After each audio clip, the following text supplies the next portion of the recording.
తెలంగాణ ప్రభుత్వం మూడో విడత రుణమాఫీ పూర్తి చేసిన సందర్భంగా రేవంత్ రెడ్డి గారు మాట్లాడుతూ, అన్నమాట ప్రకారం హరీష్ రావు గారు ఎమ్మెల్యే పదవికి రాజీనామా చేయాలని డిమాండ్ చేశారు.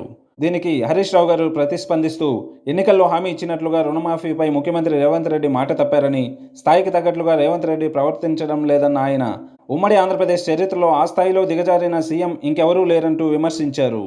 అసెంబ్లీ ఎన్నికలకు ముందు సోనియా పుట్టినరోజు కానుకగా డిసెంబర్ 9 నాటికి 40,000 కోట్లతో ఏకకాలంలో రుణమాఫీ చేస్తామని రేవంత్ రెడ్డి ప్రకటించారన్న హరీష్, ఆ హామీ నెరవేర్చలేక పార్లమెంటు ఎన్నికలకు ముందు ఆగస్టు 15 వరకు 31,000 కోట్లు మాఫీ చేస్తానని ఎన్నికల్లో ఊదరగొట్టి అప్పటికే 9,000 కోట్లు కోతపెట్టారని విమర్శించారు.